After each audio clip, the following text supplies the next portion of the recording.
Ciao ragazzi e benvenuti in questo nuovo video, io sono Michele, video super breve, vi ruberò solo pochi minuti perché voglio aggiornarvi in merito a una questione molto importante riguardante il patentino per i nostri droni, ovvero l'attestato di pilota APR. Lo sapete, cerco di tenervi sempre aggiornati per quanto riguarda tutte le novità di questo pezzo di carta obbligatorio dallo scorso 1° luglio per volare in Europa e in special modo qui in Italia con i nostri droni sopra i 250 grammi. Ora, come vi ho già detto qualche settimana fa, recuperate il video nella scheda qui in alto a destra, ci sono stati gravissimi problemi con il portale ENAC e con il conseguimento del patentino. Lo ripeto ancora una volta, il portale ENAC è stato attaccato, un cyberattacco hacker, e sembrerebbe che sia tornato online il sito dopo 3 settimane offline, ma la piattaforma per conseguire il patentino, l'attestato di pilota APR, è ancora offline e non sappiamo quando tornerà online. C'è però una bella notizia, infatti poche ore fa ENAC ha rilasciato un comunicato in cui specifica che l'obbligatorietà del conseguimento del patentino online per pilotare droni sopra i 250 grammi viene spostato ufficialmente dal 1° luglio al 1° settembre 2020. Comunque ora leggiamo insieme quello che ENAC ha voluto comunicarci. Premesso che a seguito dell'attacco cibernetico subito dall'ente, ovvero ENAC, è stato necessario sospendere tutti i servizi online di interazione con l'utenza. Il servizio di test online per ottenimento dell'attestato di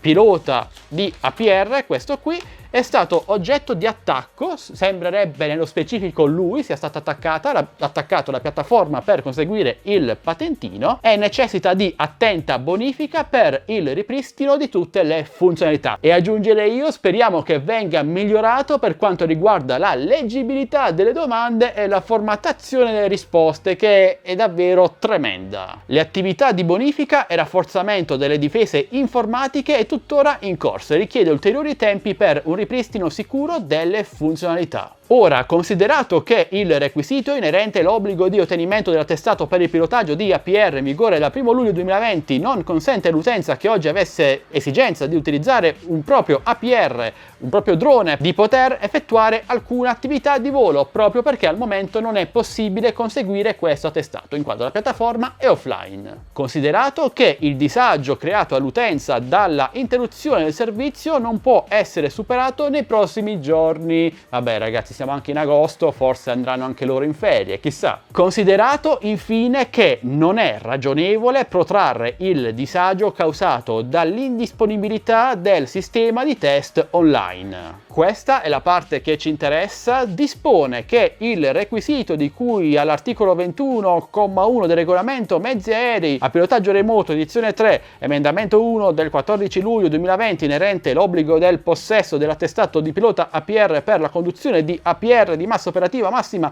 al decollo minore di 25 kg e operazioni non critiche è sospeso fino al 1° settembre 2020 per i piloti di APR impiegati per attività ricreative.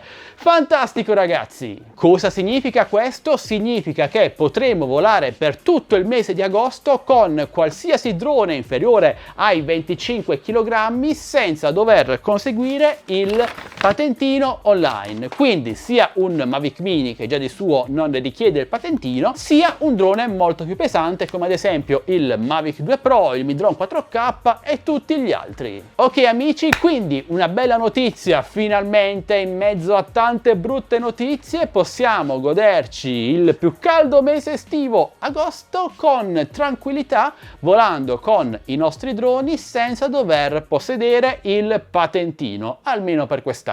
Ok, spero di non avervi rubato troppi minuti, ma ora ditemi voi cosa ne pensate di questo slittamento, lo trovate giusto oppure no? Parliamone qui sotto nei commenti e se volete, dato che siamo ad agosto, fatemi sapere sapere dove andrete in vacanza, se ci andrete. Io per esempio penso proprio che resterò a lavorare. Bene, ci vediamo qui sotto nei commenti. Se avete qualsiasi dubbio o domanda inerente a questo problema o qualsiasi altra cosa, non esitate a chiedere, io sono come sempre a vostra totale disposizione. Ed infine, se questo video vi è piaciuto e volete supportarci, ci basta un semplice like, un commento, una condivisione, iscrivetevi al canale se non l'avete già fatto e attivate la campanellina per non perdervi le notifiche dei nostri nuovi prossimi video. Detto questo, auguro buon volo a tutti e noi ci vediamo al prossimo video, sempre qui su Addicted to Tech. Alla prossima, ciao ragazzi!